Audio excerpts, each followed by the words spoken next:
ಕರ್ತನು ರಕ್ಷಕನು ಆಗಿರುವಂತ ಯೇಸು ಕ್ರಿಸ್ತನ ನಾಮದಲ್ಲಿ ನಿಮ್ಮೆಲ್ಲರಿಗೂ ನನ್ನ ಪ್ರೀತಿ ಪೂರ್ವಕವಾದ ವಂದನೆಗಳು. ಪ್ರೀತಿಯ ದೇವಜನರೇ, ವಿಶ್ವಾಸಿಗಳೇ, ನಿಮ್ಮ ಪ್ರತಿಯೊಬ್ಬೊಬ್ಬರನ್ನ ಕರ್ತನಾದ ಕ್ರಿಸ್ತ ಯೇಸುವಿನ ನಾಮದಲ್ಲಿ ನಾನು ವಂದಿಸ್ತಾ ಇದ್ದೀನಿ. ದೇವರು ನಿಮ್ಮ ಪ್ರತಿಯೊಬ್ಬೊಬ್ಬರನ್ನ ತನ್ನ ವಾಕ್ಯದ ಪ್ರಕಾರ ಆಶೀರ್ವದಿಸಿ ದಾರಿ ನಡೆಸಲಿ. Praise the lord. ಇವತ್ತು ಪ್ರಿಯರಾದವರೇ, ವಿಶೇಷವಾಗಿ ನಾವು ಈ ದಿನ ನೋಡುವ ಪ್ರಕಾರ ಯೇಸು ಕ್ರಿಸ್ತನು ಸತ್ತವರ ಒಳಗಡೆಯಿಂದ ಎದ್ದು ಬಂದಂತ ಮೊದಲನೆಯ ವ್ಯಕ್ತಿಯಾಗಿದ್ದಾರೆ. ಅದಕ್ಕಾಗಿ ನಾವು ದೇವರಿಗೆ ಸ್ತೋತ್ರವನ್ನ ಮಾಡಬೇಕು.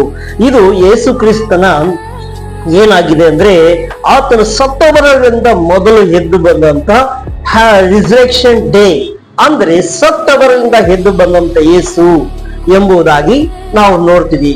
ಒಂದು ನಿಮಿಷ ಕಣ್ಗಳನ್ನ ಮುಚ್ಚಿ ನಾವು ಪ್ರಾರ್ಥನೆ ಮಾಡೋಣ. ಅಪ ಪರಿಶುದ್ಧವಾದ ಒಳ್ಳೆ ತಂದೆಯೇ, ನಿಮ್ಮನ್ನು ಸ್ತುತಿಸ್ತಾ ಇದ್ವಿ, ಕೊಂಡಾಡ್ತಾ ಇದ್ವಿ, ಮಹಿಮೆ ಪಡಿಸ್ತಾ ಇದ್ವಿ. ಆಶೀರ್ವದಿಸಲ್ಪಟ್ಟ ಈ ಒಳ್ಳೆ ಸಮಯಕ್ಕಾಗಿ ಸ್ತೋತ್ರ. ದೇವರೇ, ನಿನ್ನ ವಾಕ್ಯವು ದೇವರೇ ಕತ್ತೆ ಪುನರುತ್ಥಾನದ ವಾಕ್ಯವು ಪ್ರತಿಯೊಬ್ಬರನ್ನು ಆಶೀರ್ವಾದ ಮಾಡ ಯೇಸುವಿನ ನಾಮದಲ್ಲಿ ತಂದೆಯೇ, ಆಮೆನ್. ಓಕೆ, ಪ್ರೀತಿಯ ದೇವಜನರೇ, ಈ ದಿನದಲ್ಲಿ ವಿಶೇಷವಾಗಿ ನಾವು ಕರ್ತನ ವಾಕ್ಯದಲ್ಲಿ ನೋಡುವ ಪ್ರಕಾರ ಕರ್ತನಾದ ಕ್ರಿಸ್ತ ಯೇಸುವನ್ನ, ಯೇಸು ಸ್ವಾಮಿಯನ್ನ ತಂದೆಯಾದ ದೇವರು ಸತ್ತವರೊಳಗಿಂದ ಎಬ್ಬಿಸಿದಾತನು ಎಂಬುದಾಗಿ ನಾವು ನೋಡ್ತೀವಿ. ಪುನರುತ್ಥಾನದ ಶಕ್ತಿ ಎಂಬುದಾಗಿ ನೋಡ್ತೀವಿ. ಪುನರುತ್ಥಾನದ ಶಕ್ತಿ ಅಂದ್ರೆ ಹೇಗೆ ಒಬ್ಬ ಮನುಷ್ಯನು ರಕ್ಷಣೆ ಹೊಂದಿ ಕರ್ತನಾದ ಯೇಸುವಿನಲ್ಲಿ ಜೀವಿಸುವನಾಗಿದ್ದಾನೋ ಅಷ್ಟರ ಮಟ್ಟಕ್ಕೆ ಆತನನ್ನ ಸತ್ತವರಗಳಿಂದ ಎಬ್ಬಿಸಿದ್ದಾನೆ ಎಂಬುದು ನಂಬುವುದು ಅವಶ್ಯವಾಗಿದೆ. ಅದರ ನಿಮಿತ್ತ ನೀತಿಯು ದೊರಕುತ್ತದೆ ಎಂಬುದಾಗಿ ಈ ವಾಕ್ಯದಲ್ಲಿ ನಮಗೆ ಹೇಳಲ್ಪಡ್ತದೆ. ಮೊದಲನೇದಾಗಿ ಯೇಸುವಿನ ಪುನರುತ್ಥಾನವನ್ನ ನೋಡೋಣ. ನಾವು ಮತ್ತಾಯನ ಬರೆದ ಸುವಾರ್ತೆ 28ನೇ ಅಧ್ಯಾಯಕ್ಕೆ ನಮ್ಮ ವಾಕ್ಯವನ್ನ ತಿರುಗಿಸಿಕೊಂಡರೆ, ಮತ್ತಾಯನ ಬರೆದ ಸುವಾರ್ತೆ 28ನೇ ಅಧ್ಯಾಯ, ಅದರಲ್ಲಿ ಒಂದು ವಾಕ್ಯದಿಂದ ನಾವು ನೋಡುವ ಪ್ರಕಾರ ಯೇಸು ಸ್ವಾಮಿಯ ಪುನರುತ್ಥಾನವು ಹೇಗೆ ಆಯಿತು ಎಂಬುದಾಗಿ ಅಲ್ಲಿ ಹೇಳಲ್ಪಡ್ತದೆ. ಸಬ್ಬತ್ಯ ದಿನ ಆದ ಮೇಲೆ ವಾರದ ಮೊದಲನೆಯ ದಿವಸ ಬೆಳಗಾಗುವಾಗ ಮಗ್ಗಲದ ಮರಿಯಳು ಆ ಬೇರೆ ಮರಿಯಳು ಸಮಾಧಿಯನ್ನು ನೋಡುವುದಕ್ಕೆ ಬಂದರು. ಆಗ ಮಹಾಭೂಕಂಪವಾಯಿತು. ಕರ್ತನ ದೂತನು ಆಕಾಶದಿಂದ ಇಳಿದು ಬಂದು ಆ ಕಲ್ಲನ್ನು ಬಾಗಿಲಿನಿಂದ ಉರುಳಿಸಿ ಅದರ ಮೇಲೆ ಕುತ್ತುಕೊಂಡರು. ಅವರ ಮುಖಭಾವು ಮಿಂಚಿನಂತೆ ಇತ್ತು, ಅವರ ಉಡುಪುಗಳು ಹಿಮದಂತೆ ಬೆಳ್ಳಗಾಗಿತ್ತು. ನಾವು ವಾಕ್ಯದಲ್ಲಿ ನೋಡುವ ಪ್ರಕಾರ ಇಲ್ಲಿ ಆ ದೂತರು ಹೇಳ್ತಾರೆ, ಅವರಿಗೆ ಎದರಬೇಡ್ರಿ, ನಡುಗರಿ, ಸತ್ತವರೊಳಗೆ ಜೀವಿತನಾಗಿ ಎದ್ದಾತನನ್ನು ಹುಡುಕುವುದು ಯಾಕೆ? ದೇವರಿಗೆ ಸ್ತೋತ್ರ. ನೋಡಿ, ಇಲ್ಲಿ ಹೇಳ್ತಾರೆ, ಸತ್ತವರೊಳಗೆ ಜೀವಿತನಾಗಿ ಎದ್ದು ಬಂದಂತ ಯೇಸುವನ್ನ ನೀವು ಹುಡುಕುವುದು ಏಕೆ ಎಂಬುದಾಗಿ ಹೇಳ್ತಾರೆ. ದೇವರಿಗೆ ಸ್ತೋತ್ರವಾಗಲಿ.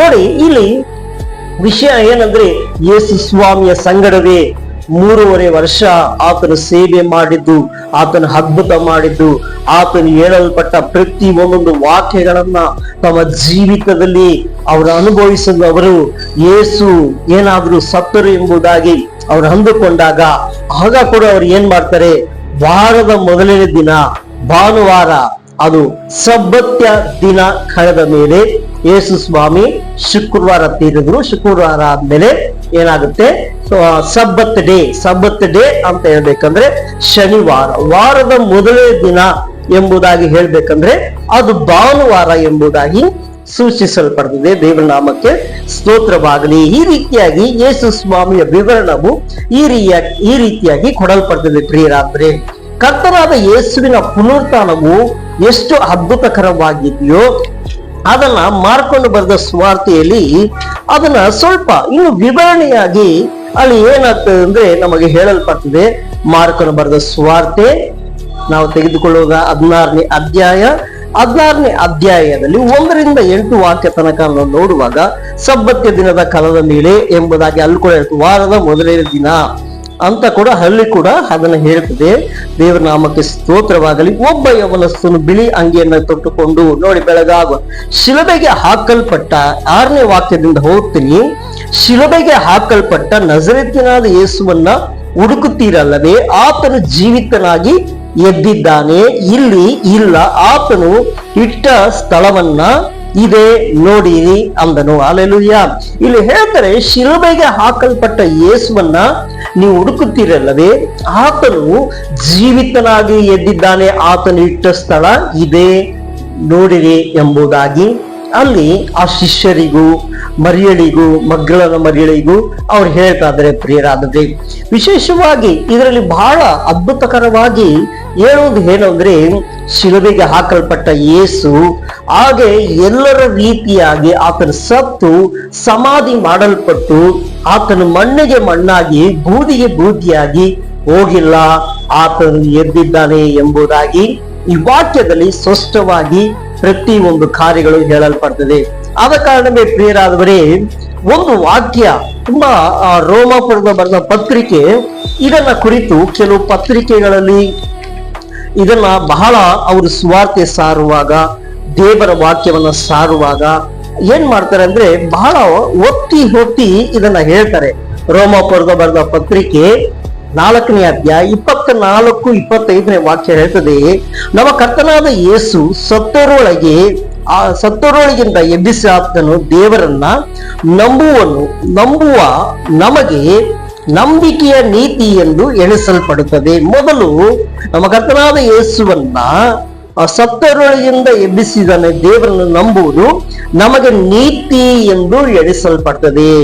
ಯಾಕೆ ನಾವು ಯೇಸು ಸ್ವಾಮಿನ ಸತ್ತವರೊಳಗಿಂದ ಎದ್ದು ಬಂದನು ಪುನರುತ್ಥಾನ ಆಚರಣೆ ಮಾಡ್ತೀವಿ ಎಂಬುದಾಗಿ ನೋಡ್ಬೇಕಂದ್ರೆ, ನಮ್ಮ ನೀತಿಯು ನಮ್ಮ ನಂಬಿಕೆಯು ನಮಗೆ ಏನಾಗುತ್ತೆ, ನಾವು ರಕ್ಷಣೆ ಹೊಂದೋದು ಎಷ್ಟು ನಿಶ್ಚಯವೋ, ಯೇಸು ಸ್ವಾಮಿ ಸತ್ತವರೊಳಗಿಂದ ಎದ್ದು ಬಂದಿದ್ದಾನೆ ಅಂತ ನಂಬುವುದು ಪ್ರತಿ ಒಂದು ವರ್ಷವೂ ಅದು ಏನಾಗಿದೆ ಅಂದ್ರೆ ನಮ್ಮ ನೀತಿಯು ಏನಾಗುತ್ತೆ, ನಮ್ಮ ನಂಬಿಕೆಯು ನೀತಿ ಎಂದು ಎಣಿಸಲ್ಪಡ್ತದೆ. ಅದೇ ರೀತಿಯಾಗಿ ಪ್ರಿಯರಾದವರೇ, ಸತ್ತವರೊಳಗಿಂದ ಎದ್ದು ಬಂದಂತ ಯೇಸು ನೀವು ನಂಬುವುದರ ಮುಖಾಂತರ ನಿಮಗೆ ನೀತಿಯು ನಂಬಿಕೆಯು ಹೆಚ್ಚೆಚ್ಚಾಗಿ ನಿಮಗೆ ದೊರೆಯುವಂತದಾಗಿದೆ.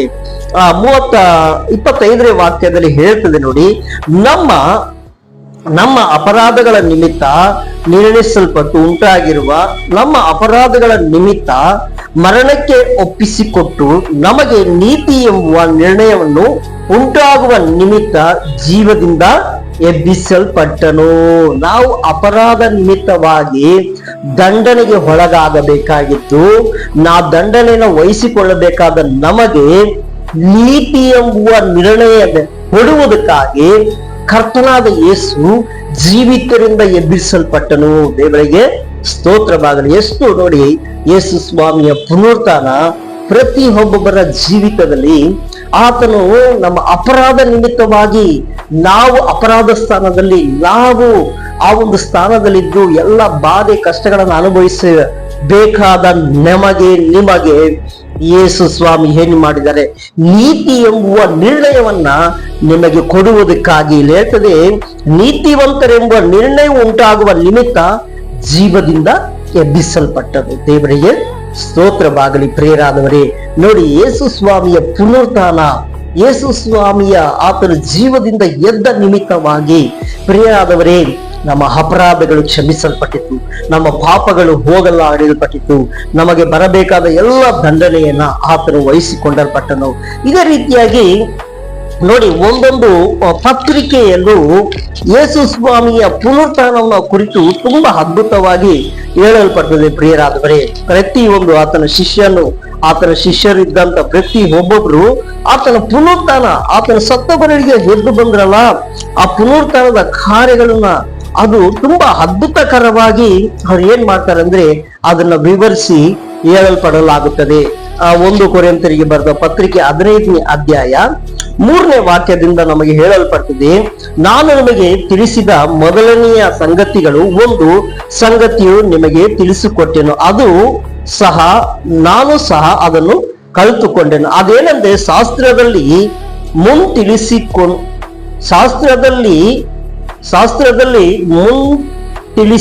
ತಿಳಿಸಿರುವ ಪ್ರಕಾರ ಕ್ರಿಸ್ತನು ನಮ್ಮ ಪಾಪಗಳನ್ನು ನಿವಾರಣೆಗಾಗಿ ಸತ್ತನು, ಓಡಲ್ಪಟ್ಟನು, ಶಾಸ್ತ್ರದ ಪ್ರಕಾರವೇ 3ನೇ ದಿನದಲ್ಲಿ ಎಬ್ಬಿಸಲ್ಪಟ್ಟನು.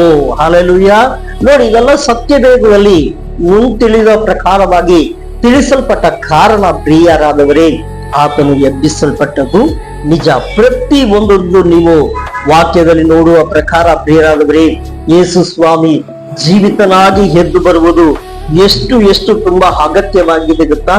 ಅದೇ ರೀತಿಯಾಗಿ ಪ್ರಿಯರಾದರೆ ನಾವು ಅದನ್ನೆಲ್ಲ ಆಚರಣೆ ಮಾಡುವಂತರಾಗಿದ್ದೀವಿ. ನೀವು 1 ಪೇತ್ರ, ನೀವು ರೋಮಾಪುರದ ಬರೆದ ಪತ್ರಿಕೆ 10ನೇ ಅಧ್ಯಾಯ 9ನೇ ವಾಕ್ಯವನ್ನ ಹೋದ್ರಿ, 1 ಪೇತ್ರ 1ನೇ ಅಧ್ಯಾಯ 21ನೇ ವಾಕ್ಯ, ಕೊಲೊಸ್ಸೆರಿಗೆ ಬರೆದ ಪತ್ರಿಕೆ ಅದನ್ನ ಮಾತ್ರ ಓದಿ ನಾವು ಪ್ರಾರ್ಥನೆ ಮಾಡಿ ಈ ಒಂದು ವಾಕ್ಯ ಸಂದೇಶವನ್ನ ಮುಗಿಸೋಣ ಪ್ರಿಯರಾದವರೇ. ನೋಡಿ, ಕೊಲೊಸ್ಸೆರಿಗೆ ಬರೆದ ಪತ್ರಿಕೆ 1ನೇ ಅಧ್ಯಾಯ 18ನೇ ವಾಕ್ಯದಲ್ಲಿ ಏನ್ ಹೇಳಲ್ಪಡ್ತದೆ ಅಂದ್ರೆ, ಸಭೆ ಎಂಬುವ ದೇಹಕ್ಕೆ ಆತನ ಶಿರಸ್ಸು, ಆತನ ಆದಿ ಸಂಭೂತನು, ಎಲ್ಲದರಲ್ಲೂ ಪ್ರಮುಖನಾಗಿರುವಂತೆ ಸತ್ತವರೊಳಗಿಂದ ಮೊದಲು ಎದ್ದು ಬಂದಾತನು ಆತನೇ. ಸಭೆ ಎಂಬುವ ದೇಹಕ್ಕೆ ಆತನ ಶಿರಸ್ಸನಾಗಿದ್ದಾನೆ, ಆದಿ ಸಂಭೂತನು, ಸತ್ತವರೊಳಗಿಂದ ಎದ್ದು ಬಂದ ಮೊದಲೇ ಆತನು ಎಂಬುದಾಗಿ ಶಾಸ್ತ್ರದಲ್ಲಿ ಪ್ರತಿಯೊಂದು ಪತ್ರಿಕೆಯಲ್ಲೂ, ನಮಗೆ ಸತ್ಯವೇದದಲ್ಲಿ ಕೊಡಲ್ಪಟ್ಟ ಪ್ರತಿಯೊಂದು ಪತ್ರಿಕೆಯಲ್ಲೂ ಯೇಸು ಸ್ವಾಮಿಯ ಮರಣ, ಆತನ ಪುನರುತ್ಥಾನವನ್ನ ಕುರಿತು ಹೆಚ್ಚೆಚ್ಚಾಗಿ ಆತನ ಶಿಷ್ಯರು ಎಲ್ಲೆಲ್ಲ ಹೇಳಲ್ಪಡ್ತದೋ ಅಲ್ಲೆಲ್ಲ ಒಂದು ದೊಡ್ಡ ಅದ್ಭುತಕರವಾದ ಬಿಡುಗಡೆ ಇದೆ ಪ್ರಿಯರಾದ್ರೆ. ಇದನ್ನ ಹೇಳ್ಕೊಂಡು ಹೋಗ್ಬೇಕಂದ್ರೆ ಮುಗಿಯೋದಿಲ್ಲ. ಯೇಸು ಸ್ವಾಮಿಯ ಜನನ, ಯೇಸು ಸ್ವಾಮಿಯ ಮರಣವನ್ನ ನಂಬಿ ನಾವು ಹೇಗೆ ರಕ್ಷಣೆ ಹೊಂದಿದೀವೋ ಅದೇ ರೀತಿಯಾಗಿ ಪ್ರತಿ ಒಂದು ವರ್ಷ ಆತನು ಪುನರುತ್ಥಾನವನ್ನ ಕುರಿತು, ಆತನು ಸತ್ತವರೊಳಗಿಂದ ಎದ್ದು ಬಂದಿದ್ದಾನೆ ಎಂದು ನಂಬುವುದು ಅವಶ್ಯವಾಗಿದೆ. ಅದು ನಮಗೆ ನೀತಿಯಲ್ಲಿ ಎಣಿಸಲ್ಪಡ್ತದೆ. ನಾವು ಈ ದಿನದಲ್ಲಿ ಸಭೆಯಲ್ಲಿ ಇದ್ದೀವಿ ಅಂದ್ರೆ ಆತನ ಪುನರುತ್ಥಾನ. ಒಂದು ಕಡೆ ವಾಕ್ಯದಲ್ಲಿ ಹೇಳಲ್ಪಡ್ತದೆ, ನಾವು ಸಾರಿದ ಸ್ವಾರ್ಥೆಗೆ ಯೇಸು ಕ್ರಿಸ್ತನು ಮೃತ್ಯುಂಜಯನಾಗಿ ಎದ್ದು ಬಂದಿಲ್ಲ ಅಂತ ಹೇಳುವುದಾದರೆ ಅದು ಉಳಿ ಇಲ್ಲದ ಕಾರ್ಯವಾಗ್ತದೆ. ಆ ರೀತಿಯಾಗಿ ಪ್ರಿಯರಾದವರೇ, ಈ ಒಂದು ವಾಕ್ಯದ ನಿಮಿತ್ತ ಈ ಯೇಸು ಸ್ವಾಮಿಯ ಪುನರುತ್ಥಾನವು ನಿಮ್ಮ ಪ್ರತಿಯೊಂದು ಕೊರತೆಗಳು ನೀಗಿಸಲ್ಪಡಲಿ. ಯೇಸು ಸ್ವಾಮಿ ಜೀವದಿಂದ ಎಬ್ಬಿಸಲ್ಪಟ್ಟ ನಿಮಿತ್ತವಾಗಿ ನಿಮ್ಮ ಶಾಪಗಳು, ನಿಮ್ಮ ಎಲ್ಲ ರೀತಿಯಾದ ಬಂಧನಗಳು, ನಿಮ್ಮ ಎಲ್ಲ ರೀತಿಯಾದ ಹೋರಾಟದಲ್ಲಿ ದೇವರು ನಿಶ್ಚಯವಾಗ್ಲೂ ಬಿಡುಗಡೆ ಕೊಡ್ತಾನೆ. ಎಲ್ಲರ ಕಣ್ಗಳನ್ನು ಮುಚ್ಚಿ ಪ್ರಾರ್ಥನೆ ಮಾಡೋಣ. ಅಪ್ಪ, ಪರಿಶುದ್ಧವಾದ ಒಳ್ಳೆ ತಂದೆಯೇ, ನಿಮ್ಮನ್ನು ಸ್ತುತಿಸ್ತಾ ಬಿದ್ದಿದ್ರೆ ಅಪ್ಪ, ನೀವು ಎಷ್ಟು ದೇವರೇ ಅದ್ಭುತಕರವಾದ ದೇವರು. ನಿನ್ನ ವಾಕ್ಯದಲ್ಲಿ ಹೇಳಿರುವ ಪ್ರಕಾರ ಪ್ರತಿಯೊಂದು ನಿನ್ನ ಮಕ್ಕಳನ್ನ ಸ್ವಾಮಿ ದೇವರೇ ಎಲ್ಲಾ ಕಾರ್ಯದಲ್ಲಿ ಬಿಡುಗಡೆ ಕೊಟ್ಟು ಅವ್ರನ್ನ ಆಶೀರ್ವಾದ ಮಾಡು ದೇವರೇ. ನಿನ್ನ ಮೃತ್ಯುಂಜಯನಾಗಿ ಎದ್ದು ಬಂದೆ, ನಿನ್ನ ಪುನರುತ್ಥಾನದ ಶಕ್ತಿ ಈ ಎಲ್ಲ ನಿನ್ನ ಮಕ್ಕಳನ್ನ ತಾಕಲಿ, ಬಿಡುಗಡೆ ಕೊಡಲಿ, ಆಶೀರ್ವಾದ ಮಾಡು ಯೇಸುವಿನ ನಾಮದಲ್ಲಿ ತಂದೆ, ಆಮೆನ್. Price the lord. ದೇವರು ನಿಮ್ಮ ಪ್ರತಿಯೊಬ್ಬೊಬ್ಬರನ್ನು ಆಶೀರ್ವದಿಸಲಿ. ನಿಮ್ಮೆಲ್ಲರಿಗೂ ಹ್ಯಾಪಿ ರಿಸರೆಕ್ಷನ್ ಡೇ. ಈಸ್ಟರ್ ಎಂಬುದಾಗಿ ಹೇಳಕ್ ಹೋಗ್ಬಿಡಿ. Happy resurrection day. ಯೇಸು ಕ್ರಿಸ್ತನು ಸತ್ತವರೊಳಗಿಂದ ಎದ್ದು ಬಂದ ಆತನು ಶುಭಾಶಯವು ನಿಮ್ಮೆಲ್ಲರಿಗೂ ಉಂಟಾಗಲಿ. ಶಲೋಮ್. ದೇವರು ನಿಮ್ಮನ್ನು ಅತ್ಯಧಿಕವಾಗಿ ಆಶೀರ್ವದಿಸಲಿ. ಆಮೆನ್.